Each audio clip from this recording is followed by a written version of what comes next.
여러분 안녕하십니까. 라디오 오늘 반근영입니다. 검찰의 대장동 비리 개발 재판 항소 포기와 관련한 논란이 이번 주까지도 계속되고 있습니다. 김병기 더불어민주당 원내대표는 학명검사도 국가공무원법을 준용해 해임과 파면까지 가능하도록 하겠다고 말했습니다. 국민의힘 의원들은 오늘 아침 일찍부터 용산 대통령실에 모여 규탄 대회를 열었습니다. 대장동 민간업자 남욱 변호사가 검찰이 동결시킨 수백억 원대 재산을 풀어달라고 요청한 점을 부각하면서 도둑이 훔친 돈을 되돌려달라고 떼쓰는 말이 안 되는 처사다. 대한민국 전체가 범죄자들의 놀이터가 되고 있다고 오해찼습니다. 대장동 사건 항소 포기의 실체 과연 무엇일까요? 정말 최고 권력으로부터의 외압이 있었던 걸까요? 아니면 정치로부터 독립하지 못한 검찰의 관행이 만들어낸 과잉 충성의 결과였을까요? 정권에 따라 달라지는 검찰의 잣대, 더는 되풀이되는 일이 없어야겠습니다. 안동문화 방송 라디오 오늘 광고 듣고 시작합니다. 안전화가 이렇게 편해도 돼요? 나도 모르게 집에까지 신고 간다니까요. 우린 발이 건강해야 하니까 안전화 아무거나 못 신어요. 내가 안전해야 가족이 안심하지. 그래서 난 꼭 워킷만 신어. 워킷 안전화를 고집하는 확실한 이유가 있다. 생각의 차이가 만드는 가치 워킷. 워킷 안전화. 내게 기대 저축은행 당신 곁에 저축은행 기대하던 미래와 만나요. 당신의 기대, 당신의 미래. 저축은행에 기대세요. 내게 기대 당신의 저축은행.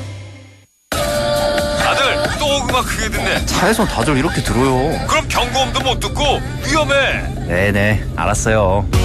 당신을 아끼는 잔소리처럼 당신을 지키는 현대 SUV 2016 투싼은 모든 트림에 꼭 필요한 지능형 안전사양이 기본. 11월 17일 월요일 라디오 오늘입니다. 일부 꼭 알아야 할 우리 지역의 뉴스 시원하게 정리해드립니다. 양승진의 슬기로운 뉴스 생활 매일신문 양승진 기자와 함께합니다. 2부 이슈 오늘에서는 이번 주 금요일 안동 시립 어린이 도서관을 찾아 북콘서트를 갔습니다. 잠시 후 정은정 농촌사회학자 연결해 함께 이야기 나누겠습니다. 이어서 더불어민주당 박교안 영주 영양봉화지역위원장 연결해 박교안의 세상 읽기 함께하겠습니다. 라디오 오늘 유튜브로도 다시 들을 수 있습니다. 많은 애청 바랍니다. 양승진의 슬기로운 뉴스 생활 꼭 알아야 할 우리 지역의 뉴스 시원하게 정리해드립니다. 슬뉴생 매일신문 양승진 기자 연결합니다. 안녕하십니까 기자님. 네, 안녕하세요. 풀뿌리 민주주의의 근간이라고 할 수 있는 지방자치제 올해로 부활한 지 딱 30년 지났는데요. 민선 8기를 건너는 중이고요. 내년 6월 다시 광역단체장, 시장 군수, 광역의원, 기초의원을 선출하게 됩니다. 지방자치제 30년이면 성인이 훌쩍 지난 나이인데요. 여전히 주민들이 선출한 우리 지역 일꾼들의 성숙도는 낮다. 이런 말들이 많습니다. 공천과 관련한 각종 비리, 이권 개입 논란이 끊이지 않고 있는데요. 오늘은 이와 관련한 이야기 나눠보겠습니다. 먼저 최근 우리 지역의 시장, 군수, 도의원, 시, 군의원 가릴 것 없이 각종 비리로 몸살을 앓고 있는데요. 여기부터 시작해볼까요? 네, 가장 먼저 이야기해볼 곳은 영주인데요. 예. 박남서 전 시장이 지난 3월 공직선거법 위반으로 당선 무효형을 선고받은 이후 약 7개월, 8개월가량 단체장이 없이 부시장 권한대행 체제가 이어지고 있는 상황입니다. 시장 권한대행 체제가 장기화되면서 시민들은 새로운 리더십에 대한 욕구도 매우 크다 이렇게 볼 수 있을 것 같은데 박남서 전 시장은 2022년 7월 임기 시작과 동시에 공직선거법 위반과 관련된 경찰과 검찰의 수사 또 그리고 재판을 계속 받아왔습니다. 시장직을 상실한 뒤에는 지난 7월부터 새 정부와 함께 출범한 민중기 특별검사팀으로부터 건진법사 전성배 씨에게 2022년 지방선거 당시 공천 관련 청탁을 했다라는 의혹으로 수차례 소환 조사를 받기도 했습니다. 민중기 특별검사팀은 김건희 여사와 관련된 의혹들을 조사를 하는데요. 이 과정에서 박남서 전 시장 외에도 박형국 봉화군수, 봉화가 지역구인 박창욱 도의원도 조사를 받았습니다. 예, 말 그대로 봉화는 정치권이 쑥대밭이 됐다 이렇게 느껴지기도 하는데요. 우선 민중기 특검은 지난 9월 박창욱 도의원에 대해서 구속영장을 청구를 했습니다. 영장은 비록 기각이 됐지만 박 의원은 건진법사 전성배 씨를 통해 지방선거 공천을 청탁하고 그 대가로 금품을 제공한 혐의를 받고 있습니다. 예. 특검은 박 의원이 2022년 지방선거 당시 건진법사에게 공천을 부탁하고 현금과 한우 세트 등 1억 원가량을 건넨 정황을 포착해서 수사를 진행을 해왔습니다. 공천을 목적으로 선물과 현금을 건넨 건 특정범죄 가중처벌법상 알선수재에 해당하는데요. 구속영장은 기각이 됐지만 박 의원의 금품 제공 정황은 확인이 됐고 또 법정에서도 박형국 군수, 박창욱 도의원에게 공천을 청탁한 사실도 인정이 됐습니다. 네, 박형국 군수에 대한 조사도 이루어졌을까요? 네, 이미 지난 7월 민중기 특검팀이 박형국 봉화군수에 대해서도 압수수색을 진행한 바 있습니다. 특검 조사를 통해서 2022년 지방선거를 앞두고 공천 대가로 박군수 측으로부터 1억 원을 수수한 사실을 건진법사가 인정을 하기도 했고요. 다만 건진법사 측은 1억 원을 받은 것은 인정한다. 하지만 정치활동을 하는 사람에 해당되지 않아 위반 주체가 될 수 없으므로 무죄다. 이렇게 주장하기도 했습니다. 예. 지방선거 공천이 무엇이길래 이렇게 청탁을 하는 걸까요? 언뜻 보면 그렇게 생각할 수도 있을 것 같습니다. 무엇이 대단한 절이라고. 그런데 또 막상 그런 것만은 아닌 것 같습니다. 1억 원을 청탁해도 임기 중에 충분히 그 지출을 만회할 수 있는 방법이 있기 때문이 아닐까 싶습니다. 만회할 수 있다. 이건 어떤 의미일까요? 공교롭게도 또 봉화 이야기인데 예. 대구지검 안동지청은 지난달 사명건설회사를 만들고 군청과 수십억 원대의 수의계약을 맺어서 회사 자금의 수억 원을 횡령한 혐의로 건영준 봉화군 의장을 구속 기소했습니다. 그리고 건설회사 직원과 현장 소장 등 공범 2명은 불구속 기소가 됐는데요. 건 의장 등은 2018년 10월부터 지난 4월까지 3개의 건설회사를 차명으로 운영을 하면서 봉화군청과 면사무소를 상대로 총 270차례에 걸쳐서 공사 금액 합계 48억 원 상당의 강급공사 수의계약을 체결한 혐의로 재판에 넘겨졌습니다. 건 의장과 건설사 직원은 2012년 6월부터 2023년 1월까지 허위 근로자 6명을 만들어내 차명 계좌로 임금 명목 8억 9천만 원을 이체하는 등 법인 자금을 횡령한 혐의로도 기소가 됐고요. 검찰은 건 의장이 운영한 차명 건설회사의 실소유주를 밝혀내기 위해 공무원 등 사건 관계인을 상대로 20차례에 걸쳐 소환조사를 실시하기도 했습니다. 그 결과 수의계약 자료를 추가로 확보하면서 범행을 인지했고 건 의장을 구속시켰습니다. 네, 한편 신영국 문경시장 1심에서 징역형을 선고받았는데요. 또 상급심에서 감형이 되지 않으면 직상실이 이루어질 수 있다. 이런 전망이 나오고 있죠. 네, 대구지법 상주지원은 지난달 직권남용 및 권리행사 방해 혐의로 재판에 넘겨진 신영국 문경시장에 대해 징역 10개월 집행유예 2년형을 선고를 했습니다. 앞서 검찰은 신 시장에게 징역 2년 6개월을 구형을 한 바 있고요. 신 시장은 비위 의혹이 있는 부하 직원에 대해서 수사 의뢰를 하지 않고 사직 처리한 혐의로 불구속 기소가 됐습니다. 재판부는 이날 신 시장의 진술과 달리 부하 직원의 물품 수령 관련 서류가 일부 허위임을 감사부서로부터 보고받은 사실과 또 수사 의뢰 불가 및 감사 중단 취지의 발언을 한 것으로 인정된다. 관련 법규상 수사 의뢰를 하지 않고 이미 사직 처리한 것은 재량권을 넘어선 직권남용의 유죄가 인정된다. 이렇게 밝혔습니다. 반면 신 시장 측은 비위 심증이 있었으나 사안이 경미했고 젊은 직원이 공직을 포기하면서까지 책임을 지겠다고 하는데 고발까지 하면 지나친 징벌이라 판단해 시장이 직권남용을 아닌 재량권을 행사를 했다. 이렇게 항변을 했습니다. 예, 이 사건 문제가 되는 공무원이 사직한 이후에 알려졌는데요. 결국 재판까지 갔고요. 또 1심에서 징역형이 선고가 됐습니다. 그렇죠? 네, 이 사건은 문경시 공무원이었던 A씨가 사직을 하고 수개월 뒤에 경찰 인지수사로 수면 위로 드러난 사건인데요. A씨가 지역 납품업자들에게 허위 거래를 제한한 뒤에 구입하지도 않은 물품 대금을 결제해주고 최대 70%를 돌려받는 수법으로 2019년부터 3년 동안 156차례에 걸쳐서 5억 9천여만 원을 편취를 했습니다. 현재 A씨는 징역 2년형을 선고받고 복역 중이고요. 만약 신 시장에 대해서 2심과 대법원에서 무죄나 벌금형으로 감형되지 않고 형이 최종 확정된다면 시장직을 상실하게 됩니다. 다만 내년 임기가 끝나는 6월 지방선거 일정과 또 대법원 판결 일정이 비슷할 것으로 예상이 돼서 시정 공백은 최소화될 것으로도 전망이 됩니다. 예, 오늘 살펴본 영주, 봉화, 문경만 해도 단체장, 또 광역의원, 기초의원까지 지난 4년간 잡음이 끊이지 않았는데요. 이런 부분들이 결국 풀뿌리 민주주의의 근간을 해칠 수도 있다, 이렇게 보이는데요. 네, 북부권 시구는 아니지만 원래 김천에서도 공직선거법 위반 등의 혐의로 전임 시장의 직위 상실이 되면서 재보궐선거가 이뤄졌습니다. 그리고 각 시군 기초의회에서 들려오는 이권 개입 관련 비위들도 전국적으로 끊이지 않고 있는데요. 결국은 감투 혹은 완장일치에서 주민을 위한 봉사가 아닌 자신들의 입속을 불려오면서 이 같은 문제가 계속되고 있는 것이 아닌가 이런 생각이 듭니다. 내년 6월 지방선거를 앞두고 벌써부터 현수막 정치나 또 SNS 정치를 활용하는 등 출마 희망자들의 움직임이 바빠지고 있습니다. 가능하다면 개인의 입신양명을 위한 출마가 되기보다는 진정 지역 발전을 위한 출마가 됐으면 좋겠습니다. 또 봉사하겠다는 초심, 선거 문구 하나하나 잊지 않고 꼭 깊이 새겨주기를 바랍니다. 예, 오늘 말씀 여기까지 함께하겠습니다. 오늘 고맙습니다. 네, 감사합니다. 지금까지 양승진의 슬유생 매일신문 양승진 기자와 함께했습니다. 라디오 1부 여기까지고요. 잠시 후 2부에서 뵙겠습니다. MBC 라디오 지역과 함께 성장해갈 인재를 키웁니다.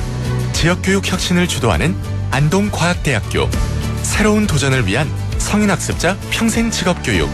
해외 우수인재 지역 정착을 위한 명품 교육과정 혁신. 대학이 지역의 미래다. 혁신을 주도하는 안동과학대학교. 아, 땡긴다 땡겨.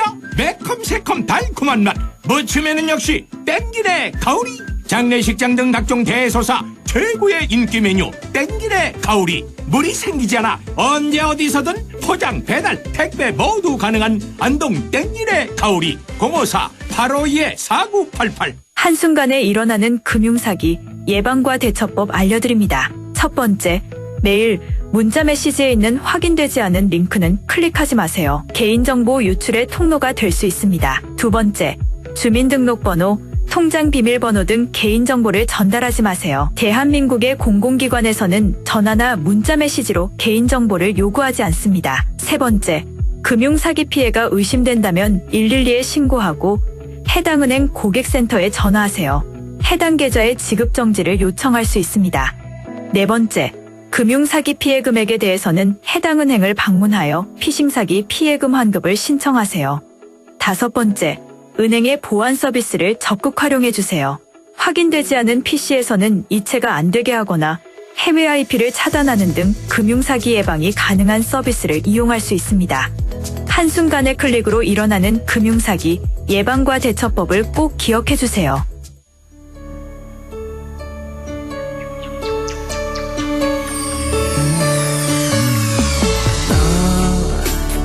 마음을 열어줘. 다가가 나 속삭이도록 언제나 내 생각으로 행복해야 해요. MBC Radio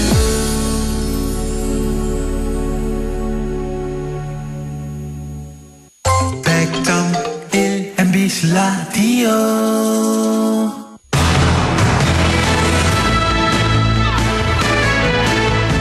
라디오 오늘 2부 순서 이슈 오늘입니다. 인구 감소와 고령화, 기후 위기를 비롯해 우리 농촌이 겪고 있는 현실이 어려운데요. 이런 농촌 문제에 대해 많은 관심을 갖고 연구해 오신 분입니다. 밥은 먹고 다니라는 말의 저자인 정은정 농촌사회학자 연결해 자세한 이야기 들어보겠습니다. 안녕하십니까, 작가님? 네, 안녕하십니까. 농촌사회학자라고 제가 소개를 해드렸는데요. 농촌사회학 어떤 학문이고 또 이 학문을 하게 된 계기가 있으실까요? 예, 뭐 요즘은 인기 많이 떨어졌다고는 하지만 사회학과가 있잖아요. 예. 예, 사회학에서도 좀 보통 이렇게 세부 전공을 정하는데 그 중에서도 이제 농촌, 농업, 농민에 대해서 연구를 하는 그 사회학의 한 분과고요. 네. 뭐 농촌이란 공간은 농업이 이루어지는 주요 생산 공간이기도 하고 또 농민들이 살아가는 삶의 공간인데 꼭 농사는 짓진 않지만 그래도 이 농촌이라는 공간을 근거 삼아서 사는 주민들도 있고요. 그래서 이렇게 농촌, 농업, 농민에 대한 연구를 하는 그런 학문이라고 이렇게 말씀드릴 수 있을 것 같네요. 네. 그렇다면 이렇게 또 하게 된 계기가 있으실 것 같아요. 예, 사람이 좀 아는 만큼 이렇게 자기의 흥미를 만들잖아요. 예. 저희 부모님이 농사를 지으신 농민이고요. 예. 저희 집은 이제 시설하우스 토마토 농사를 지었었는데요. 그래서 제가 아는 세계가 아무래도 농촌, 농업, 농민이다 보니까 이 부분에 대해서 뭐 글이든 아니면 말이든 이렇게 좀 하고 싶었던 것도 있고, 그리고 안동하고도 인연이 있어요. 예, 원래는 뭐 집이 농사 지으면은 농업 문제에 좀 신경 더 안 쓰고 싶거든요. 너무 힘들어서. 그렇죠. 근데 예, 대학교 때 안동 경북 지역으로 농촌 활동을 들어왔었어요. 예, 그렇게 해서 이제 안동 가톨릭 농민회하고도 인연을 맺게 되면서 또 이렇게 되게 멋지게 농사 지으면서 지역에서 살아가는 농민들 뵙게 되니까 이쪽으로 공부를 좀 해봐야겠다 그런 생각이 들었었습니다. 네. 밥은 먹고 다니냐는 말, 이 책의 저자이신데 제목부터가 또 의미심장하거든요. 네, 뭐 우리 사람들 만나면 식사하셨어요라고도 여쭤보고 그리고 뭐 진짜 밥 먹었는지 이거에 대한 여러 가지 의미가 있는 것 같아요. 뭐 되게 먼발치에서 힘들다란 얘기 들었는데 좀 제대로 지금 지내고 있는지 그런 말을 밥을 먹고 다니냐라는 말로 이렇게 좀 안부를 묻는 말이기도 하잖아요. 예, 저는 이거를 조금 사회의 안부를 묻는 말로 이렇게 대신 묻고 싶었습니다. 뭐 누군가는 지금 막 먹방에다 막 쿡방까지 챙겨가면서 맛집을 찾아다니지만 또 누군가는 그걸 보면서 그냥 컵라면에 이렇게 물을 부으면서 이렇게 부러운 눈빛 혹은 어떤 질투의 눈빛 이렇게 쳐다보는 세상이니까 적어도 이 사회가 좀 밥을 잘 먹는다라는 것은 형편에 따라서 너무 큰 차이 없이 어느 정도 좀 갖춰진 밥상을 좀 골고루 받을 수 있는 그런 좀 세상이었으면 좋겠다는 생각을 해서 지은 제목이고요. 뭐 그렇다 보니까 아무래도 학교 급식이라던가 아니면 경로당의 노인들 급식이라던가 이런 문제를 조금 많이 더 다뤘어요. 네. 네. 밥은 먹고 다니냐는 말. 우리 작가님의 그 따스한 시선이 담긴 제목이 아닐까 또 그런 생각이 드는데요. 농촌 사회학자로서 또 이 책을 쓰게 된 계기가 궁금합니다. 밥이라는 주제를 선택하신 이유가 있으실까요? 뭐 일단 밥에 얽힌 사연은 5천만 국민들 다 이렇게 가슴속에 있잖아요. 네. 그래서 누구나 이렇게 할 수 있는 그 주제이기도 하고 또 이 밥이라는 것이 아무래도 이 각자의 생존, 뭐 생계, 그리고 어떤 즐거움에 관련한 이야기이기도 하지만 기본적으로 생산과 소비가 얽혀 있는 거죠. 즉 농업이 얽혀 있고 또 여기에다가 저는 또 오랫동안 학생들을 가르쳐 왔었거든요. 대학교에서. 그렇다 보니까 뭐 쌀 이야기를 하자 이러면은 큰 관심은 없는 것 같아요. 그래서 오히려 뭐 이제 우리가 일상적으로 먹는 음식들, 뭐 치킨이나 떡볶이나 뭐 요즘에도 K푸드의 열풍인데 거기 뒤에서 이렇게 음식을 만들고 생산하고 또 판매하고 심지어 이 남은 것들을 치워주는 이 모든 것들이 얽혀 있다라는 것을 좀 알려주고 싶었어요. 즉 밥은 곧 그 사회적 관계를 포함하는 거니까 이런 부분들에 대해서 한 번쯤은 생각해보면 어떨까? 뭐 이런 정도의 의도였다고 보시면 될 것 같아요. 네. 밥은 사회적 관계다. 정말 이렇게 그 한 문장인데요. 그 안에 모든 것이 담겨 있네요. 네. 우리 지역 경북 북부 지역이 농업이 중요한 비중을 차지하고 있는데요. 농촌 인구의 고령화 또 기후 변화 여러 문제를 겪고 있습니다. 우리 작가님은 현재 우리 농촌이 가진 가장 큰 문제는 무엇이라고 보고 있으실까요? 아무래도 고령화와 그리고 이제 과소화 문제가 되게 클 텐데요. 지금의 위기가 새삼스럽지는 않습니다.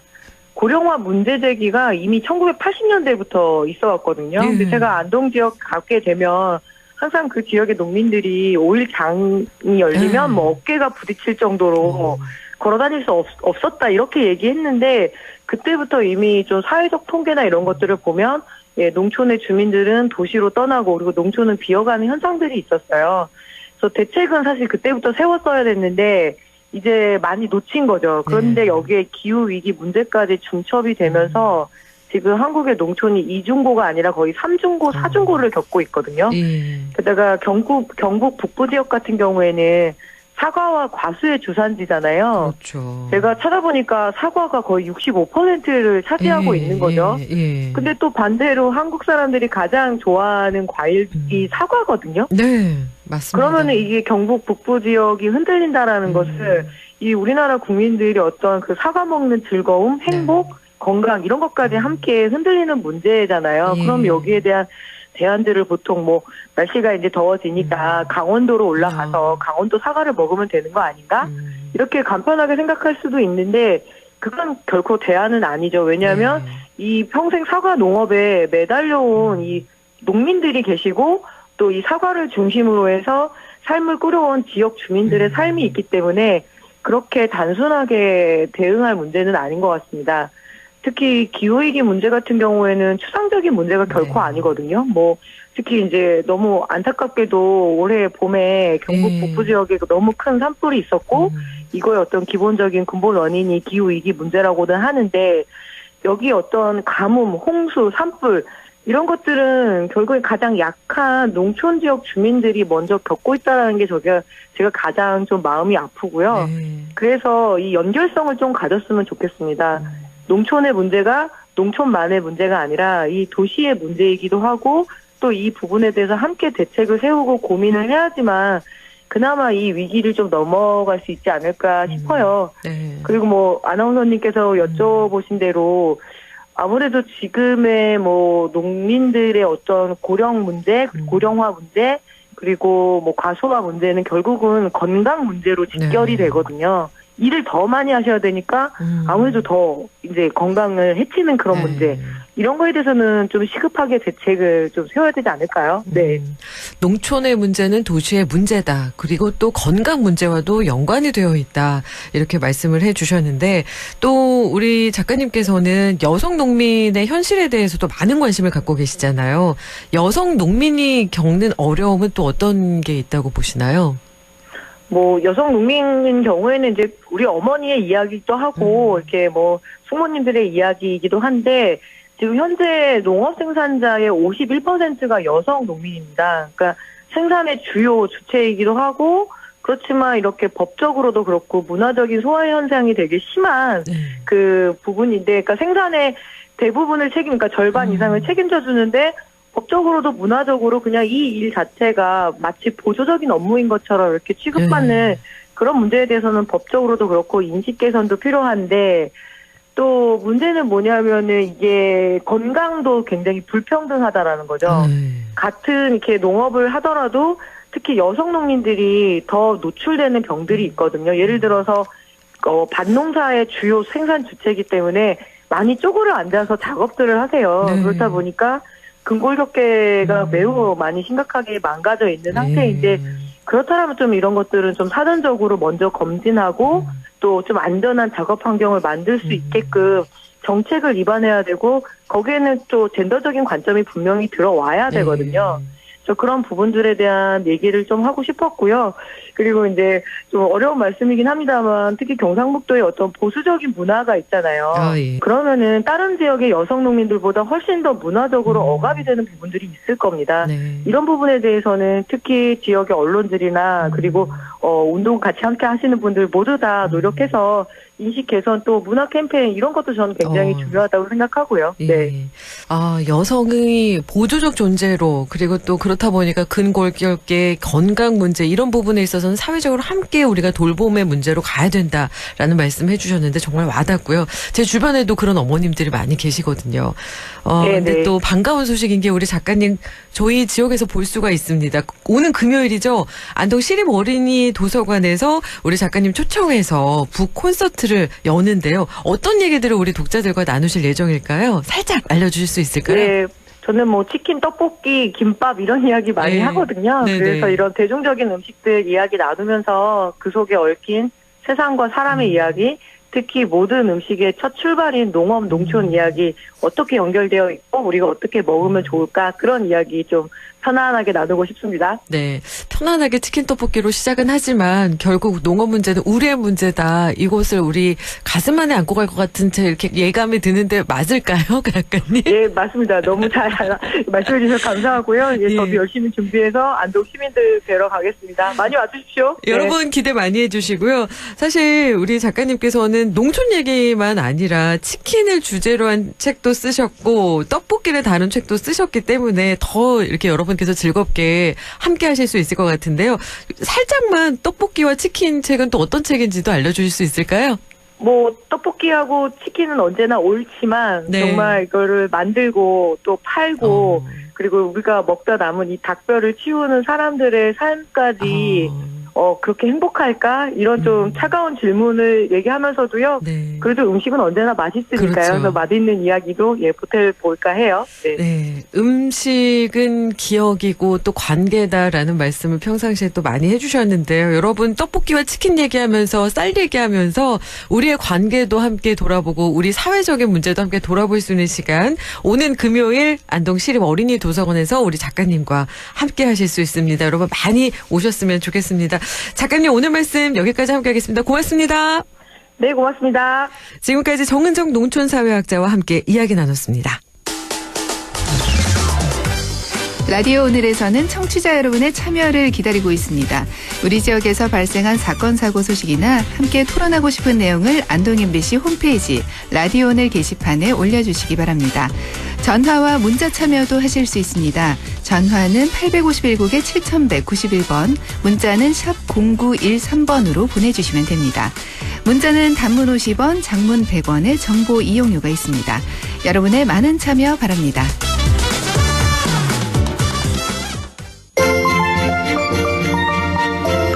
박규환의 세상 읽기. 더불어민주당 대변인 박규환 영주 영양봉화지역위원장 연결해 함께 이야기 나누겠습니다. 안녕하십니까 위원장님. 네, 반갑습니다. 더불어민주당 대변인 영주영양봉화 박규환입니다. 예, 기온차가 크다 보니까 우리 위원장님 감기 걸리셨네요. 네, 그렇습니다. 지금 목소리도 그렇고 좀 죄송합니다. 또 함께해 주셔서 감사한데요. 먼저 한미 정상회담의 결과물인 팩트시트가 공개가 됐습니다. 총평 부탁드리겠습니다. 결론부터 말씀드리자면요. 이보다 더 잘할 수 없다. 100점 만점에 200점.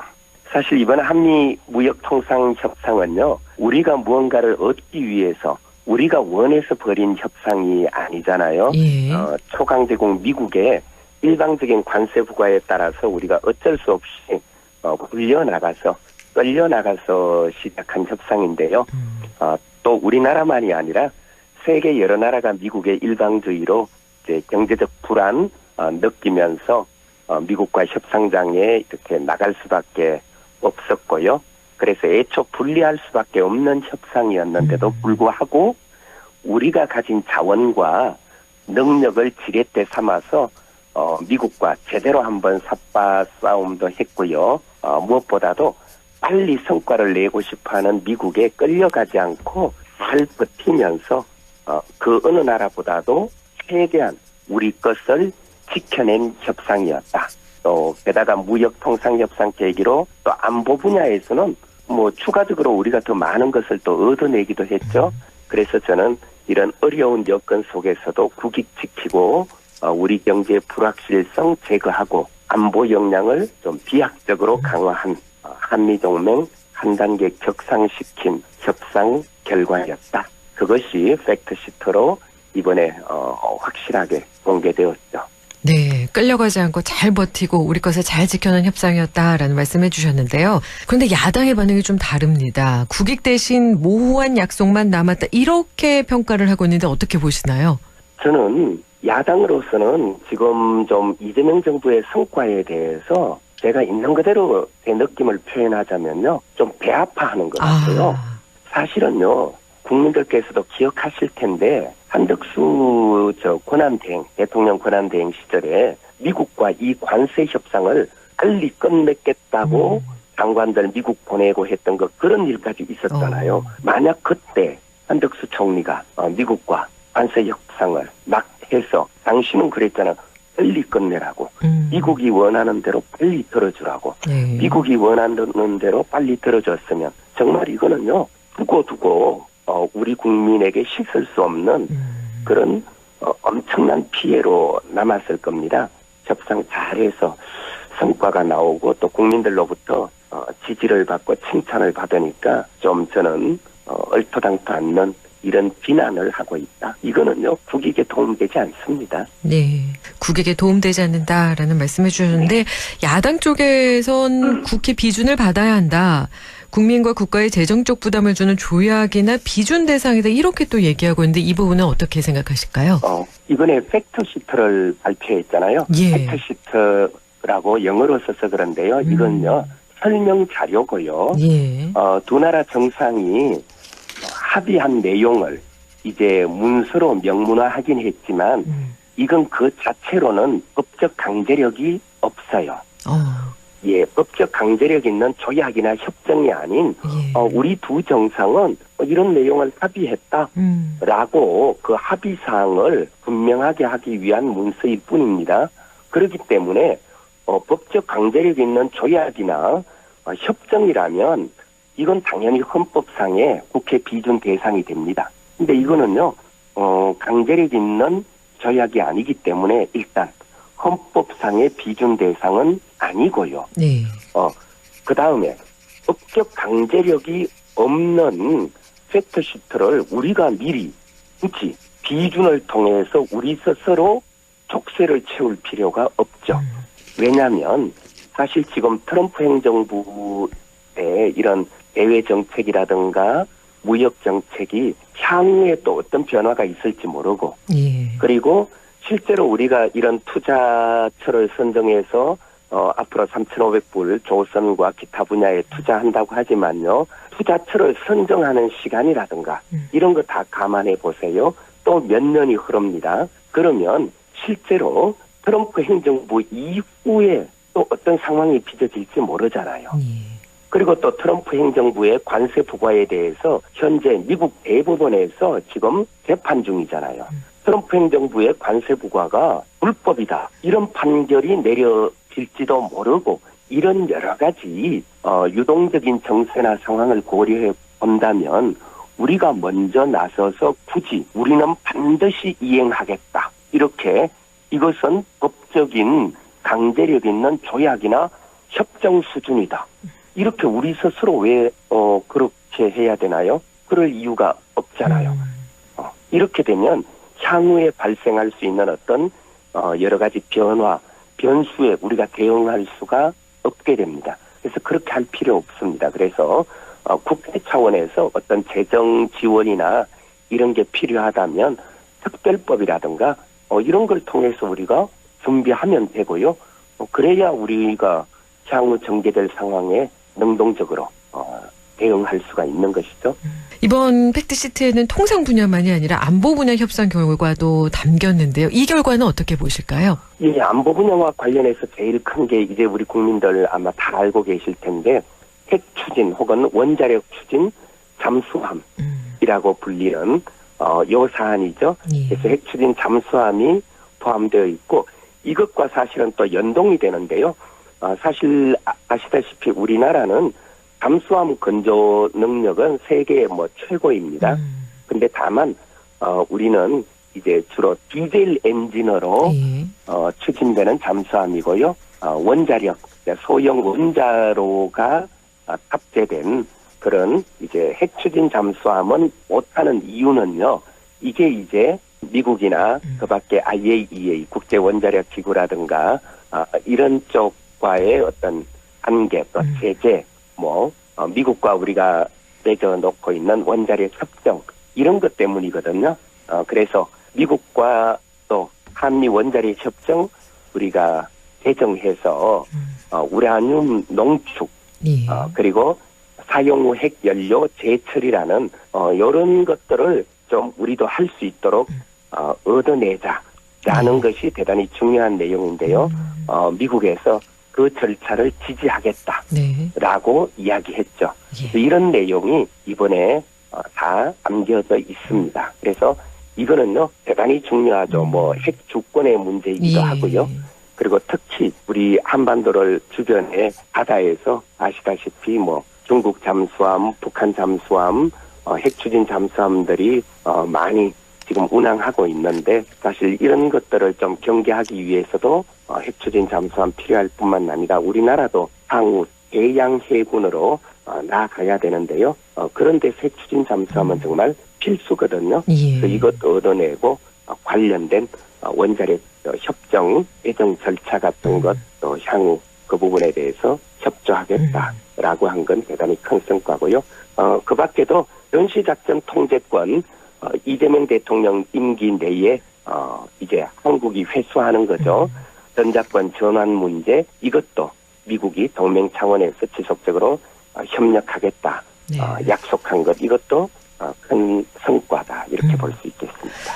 한편 핵추진 잠수함 국내 건조를 전제로 논의가 됐다는데 확실히 정리가 된 걸까요? 네, 이건 확실합니다. 예. 다만 지금 팩트시트에 이 내용이 담겨져 있지 않아서 그런데요.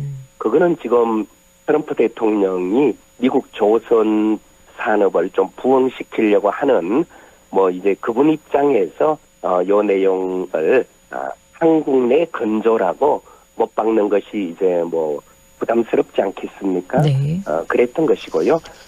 위성락 국가안보실장에 따르면 한미 정상 간 논의는 처음부터 끝까지 한국 안에서 핵잠수함 건조한다. 그것을 전제로 진행됐고요. 미국 필리조선소 건조 방안에 대해서는 두 정상 간에 일체 논의된 바 없다. 이건 명확히 국내에서 건조된다. 이렇게 밝혔고요. 그리고 현재 미국 조선소에서는요. 이런 잠수함 건조 능력 자체가 없습니다. 예. 이건 분명히 국내 건조를 견제하고 있습니다. 네, 이제 대장동 사건 이야기 한번 해보겠습니다. 대장동 사건에 대한 항소 포기와 관련해서 검사장과 일선 검사들이 들고 일어났는데요. 검사들에 대한 인사 조치 얘기가 나오고 있는데 어떻게 되는 걸까요? 일단 이 대장동 사건 항소 포기는요. 사실은 검찰 스스로 한 거예요. 검찰이 이거 항소하고 말고는 본인들이 결정하는 것이고요. 다만 법무부에서는 기계적 항소, 보복 항소 이거 좀 건절하자. 이거는 비단 대장동 건이 아니고 그 이전에 이미 이재명 대통령 선거 때부터 검찰이 너무 기계적으로 항소하거나 심지어는 보복적으로 항소해서 계속 국민들 일상을 파괴하고 인권을 짓밟는 이런 행태 이거는 정말 나쁘다. 이런 지적 끊임없이 해왔고요. 그래서 좀 검사들이 자신들의 검찰권을 과도하게 행사하는 것을 자제시키는 이런 법무행정의 정상화 이 노력이 진행되고 있었고요.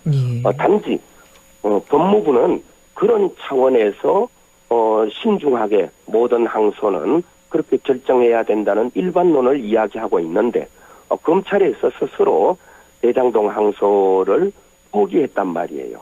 그래놓고 그 다음에 검찰총장 대행이죠. 거기와 서울중앙지검장 이쪽 수사 라인에서 포기해놓고는 그 다음 검찰 내부에서 막 들고 일어나죠. 이 들고 일어나는 사람들이 또 누구이냐 보니까요. 이 사람들이 사실은 대장동 수사에 개입해서 대장동 수사가 1차 수사가 있고 2차 수사가 있는데요. 2차 수사 윤석열 대통령 집권 이후에 새롭게 구성된 2차 수사팀 사람들. 이 사람들이 지금 진술 회유했다. 증거 조작했다. 불법 강압 수사했다. 지금 이런 내용들이 하나둘 터져 나오고 있잖아요. 그러니까 지금 거기에 관련된 검사들이 지금 아니 왜 포기했느냐라고 집단적으로 입장 표명을 하고 나섰는데요. 이런 집단적 입장 표명은 원래 공무원은 하면 안 되는 겁니다. 공무원은 집단 행동 자체가 금지되어 있어요. 그런데 지금까지 검사들은 수시로 이런 식의 집단 항명이든 집단 정치적 의견 표명이든 이런 걸 해왔던 것이고요. 왜 할 수 있었느냐? 검사들이 수사하고 검사들이 기소하고 검사가 힘이 세니까 다른 공무원들이 누리지 않는 이런 특혜를 누리면서 검사들이 사사건건 정치 영역에 개입하고 입법에 개입하고 사법에 개입하고 이런 짓들을 해온 것인데요.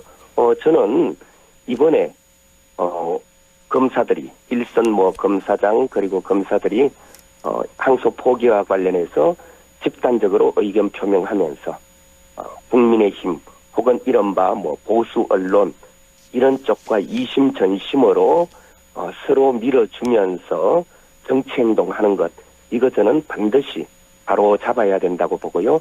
기강 바로 세워야 한다고 봅니다. 네. 당연히 인사 조치하고 또 필요하면 아마 법무부에서 직무감찰 같은 것도 할 것 같은데요. 네. 직무감찰도 하고 또 더 나가면요. 국가공무원법 위반 등에 대해서 수사도 하고 저는 이런 조치가 있어야 된다고 봅니다. 네, 조치가 있어야 된다고 봅니다라고 말씀해 주셨는데 한편 한동훈 전 대표와 조국 전 대표가 SNS로 주말 사이 설전을 벌였는데요. 이 두 사람에 대해서 우리 위원장님 어떻게 보고 계신가요?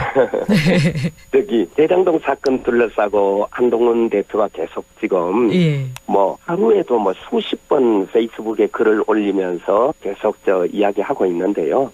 저는 대장동 사건에 대해서 한동훈 대표가 자꾸 이렇게 발언하는 것, 본인이 좀 관심을 끌고 싶은 욕망 하나와 그다음 자칫 이제 이 대장동 수사의 끝이 결국은 조작 수사, 그리고 회유 강압 불법 수사로 조작 기소를 일삼은 검찰로 향할 수밖에 없고 그렇게 되면 본인도 다칠 수 있겠구나. 그래서 저는 겁을 먹었다. 아마도 한동훈 대표에 대해서 너 그러지 마라 하고 이렇게 한마디 하시는 것 같은데 한동훈 전 대표는 또 그래도 조국 대표는 영향력 있으니까 끌어들여서 그냥 본인의 몸값을 좀 높이고 싶어서 또 일어나 싶기도 하고 그렇습니다. 예. 네.